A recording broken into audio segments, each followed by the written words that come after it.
When FK Qarabagh won the Azerbaijan Championship in July 1993, the first season of the new independent football league in the former Soviet Republic, there were no celebrations.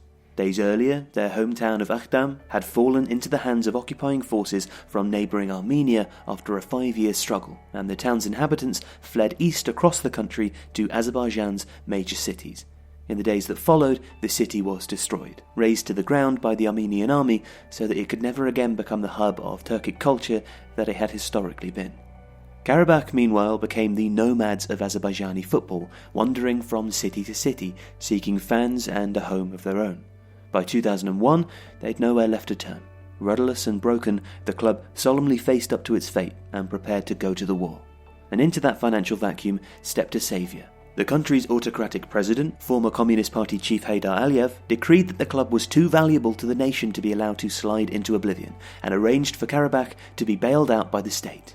The club set up home in the country's capital, Baku, and, with the support of their benefactor, slowly hauled themselves up from the dust to become Azerbaijan's premier footballing force. In 2014, they ended 2 decades of hurt and completed their remarkable resurrection, winning the title for the first time since the league's maiden season and entering the qualifying rounds of the Champions League. And more titles followed. Victory in the Premier League in 2018 was Qarabagh's 5th title on the spin, and their dominance over the footballing landscape here is secured for the foreseeable future. But it's in Europe where the club's true calling lies. Qarabagh qualified for the Europa League group stage for the first time in 2014, coming within a disallowed goal of knocking out Inter Milan and reaching the knockout rounds.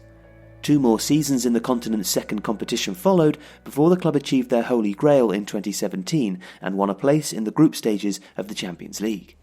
Qarabagh's obsession with Europe has its genesis in the sad facts of the club's expulsion from its homeland. Since 1994, when a 6-year war between Azerbaijan and Armenia was interrupted by a Russian-brokered ceasefire, the Caspian Sea state has been separated from lands it considers to be its birthright, the mountainous republic of Nagorno-Karabakh. Nagorno-Karabakh, or Artsakh to its mostly Armenian inhabitants, became the subject of hostilities between the Transcaucasian neighbours during the final years of the USSR, when the Armenians in Artsakh lobbied for independence from the Azerbaijan Soviet Socialist Republic. Street protests degenerated into sickening violence between Armenians and Azerbaijanis in both states, and as the Soviet Union finally dissolved, hundreds were killed. The expulsion of the last Azeri civilians from Akhdam in July 1993 was one of the final and most decisive defeats of the conflict.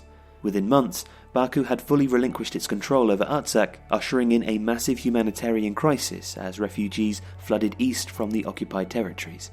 A bitter hatred sustains between the two states, and neither is prepared to soften its stance over the disputed mountains. A propaganda battle rages, but Azerbaijan have one formidable weapon in the war of public consciousness, FK Qarabagh. In reaching the Champions League last season, Azerbaijan sent a powerful message to the rest of Europe. The Qarabagh Mountains belong to Azerbaijan, not only in name, but in heritage. As Qarabagh took their story to Western Europe's major capitals to face Chelsea, Roma and Atletico Madrid, the world was awakened to one of history's forgotten conflicts. Qarabagh were eliminated at the group stage, but the scale of Azerbaijan's victory was incalculable. So goes one side of the story.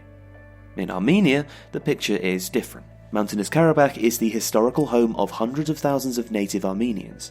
The bloodline flows strongly through Qarabagh's valleys, and the Champions League adventure enjoyed by the team from Akhdam broke the hearts of Armenians living in the Qarabagh capital, Stepanakert, and its 7 surrounding provinces. Whilst Qarabagh enjoy the riches of competing at the highest level of European football, Artsakh can't even sustain a professional football league. Denied membership of UEFA and FIFA and left out in the financial and political wilderness, it's small wonder that they struggle to share in the joy of Qarabagh's ascent.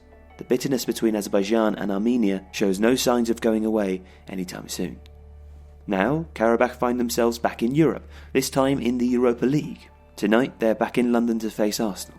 Cue more headlines about the team from Azerbaijan and more animosity in Transcaucasia about a side of the story that's simply not being heard or told.